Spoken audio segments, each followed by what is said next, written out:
I'm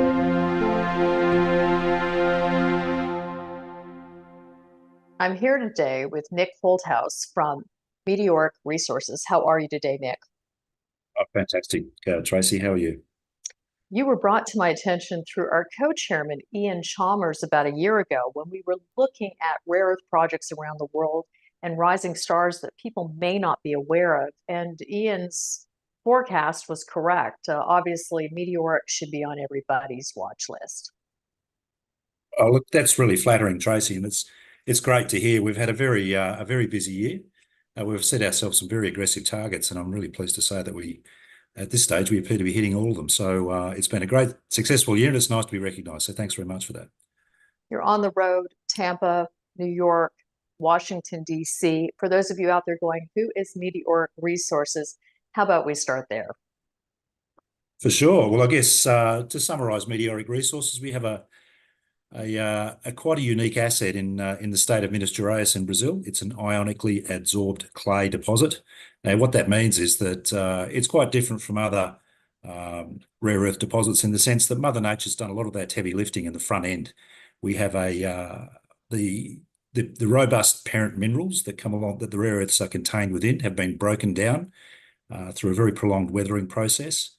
And this is all contained within a volcanic caldera, and it's very much like a contained vessel. So there's no opportunity for those molecules to escape once they've been broken down, as you would see in a more typical laterite type deposit. They're trapped and they're self-enriched and they're weathering down on top of themselves. And for that reason, we're seeing these fantastic grades, which makes this project different to most. That and the fact that they are highly weathered, and that means that it allows us to use the very simple ammonium sulfate wash to liberate those molecules and precipitate them down into a carbonate. So we have a very simple flow sheet, very high grades, very high recoveries. Of course, CMI other co-chair, Jack Lifton, is always talking about ionic clays, and this is one of your clear advantages. Would you agree? Absolutely, absolutely. But as I said before, it's that combination of grade and these very high recoveries which really make this project different. A typical clay deposit sits in the realms of somewhere between 700 to 1200 ppm, and you would have seen from our maiden inferred resource that we announced to markets around 10 months ago. We have around 409 million tonnes at around 2,600 ppm. But more importantly, inside that 409 million tonnes, we have over 100 million tonnes at an elevated cutoff grade of over 4,000 ppm, and that's really the focus for our studies going forward, which we are working very hard on and hoping to get ourselves into production by 2027. We have companies around the world scouring the planet to find rare earth projects. So I'm going to ask you the obvious question: how did you find such an amazing project? Tracy, this is a really long question to ask, but I'll try and give you the short version. It really comes down to a matter of relationships, and it's through our chairman, Andrew Tunks. So the project has the licenses are privately owned by a group called the Tony Group. They have been in the Caldeira for the last 120 years. They're Italian immigrants that moved to Brazil around that time. They were brickmakers, and they chose the Caldeira because of the very fine grained clays. Who knew that there were rare earths in there at that time?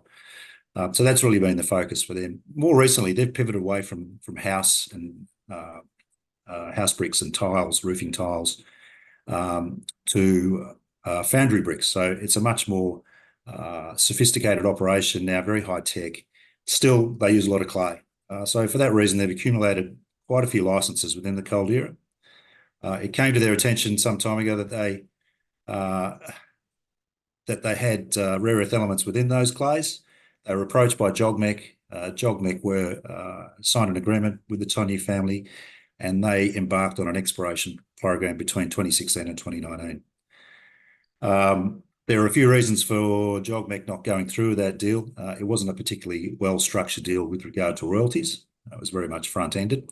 And when they started encountering the depths and the grades that they came across, the royalties very quickly made that a very uneconomical proposition to go forward with. That, combined with COVID, saw JOGMEC walk away from the project and leave the data set with the Tony family. The Tony family shopped that project around for the next few years without much success, and this is where it comes back to the relationship story. Tracy, a young geologist that was working with Andrew Tunks in the Amazon basin some 10 years ago. Andrew helped this young guy write his thesis. He, being a relation of the family, he asked for a one-pager. He took that to Andrew Tunks, and the rest is history. Once they realised the potential of the asset, Andrew flew to Brazil and secured the asset. So it's really come through by means of happenstance and good solid relationships. I think it probably goes a little further than that because your luck seems to abound everywhere. We've been watching Neo Performance Materials for at least a decade, if not longer. It's an amazing company, and you just announced a partnership agreement with them. Would you mind hitting some of the highlights of that deal? Absolutely. Being a non-binding agreement, but nonetheless an important one for us. And we think it really promotes the Caldeira Project with regards to Neo. They're an established company that's moved into the separation portion of the downstream and even into magnets at this stage.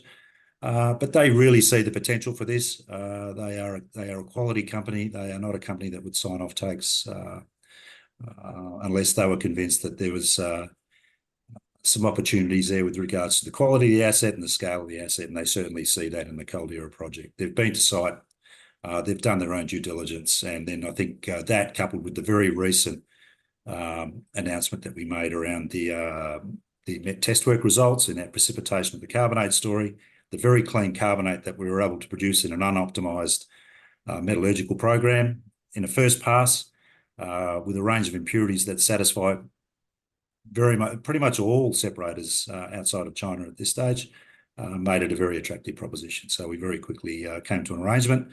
It's a good arrangement for us. As I said, it demonstrates to the market that we have not only a great asset, but also have the ability to make a great product that's directly saleable and is of high value.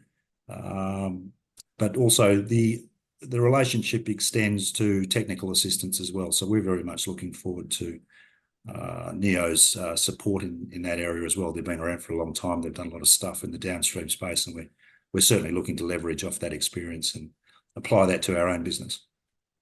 Nick, I applaud you again for making a deal with Neo Performance Materials. And since you're moving, I guess like Meteoric Resources should be moving, what should we as shareholders anticipate in this upcoming quarter? Oh, look, it's going to be quite an exciting quarter, Tracy. There's a lot of really good news flow. So we have parallel work streams going in place at the moment. As I said before, we have a very aggressive timeline. We are looking to bring this project to market as quickly as possible. And to do that, we need to do a lot of these work programs in parallel. Firstly, permitting. We're just about to lodge our EIS report. We have great support from the state government of Minas Gerais. We've been afforded critical project status by the state government of Minas Gerais. And what that does is it really translates into a finite permitting timeline. And we're about 25% of the way through that timeline now, about 6 months in. And absolutely on track. So that's good news, and we'll be sharing that with the market very shortly. Just an update to market around that.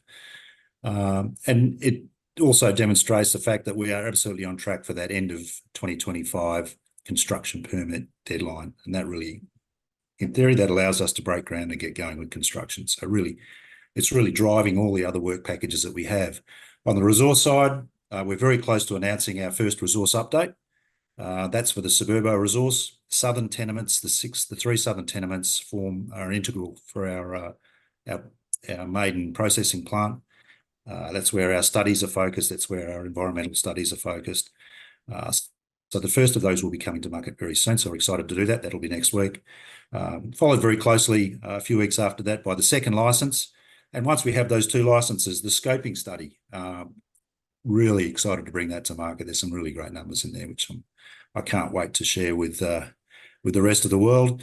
That study is waiting for those measured and indicated tonnes to come from those two resource updates. We can't announce it with inferred tonnes. So we will be bringing that to market in June. We'll have those two licenses, the two resource updates. We'll take those tonnes and grade.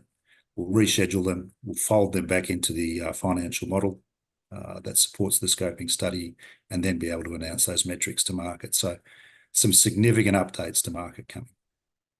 Well, it certainly sounds like it. And from all the emails I'm receiving, you have a lot of support. Nick, thank you for joining us. And for everybody interested in Meteoric Resources, please go to their website. Thank you, Nick. Thanks very much for your time, Tracy.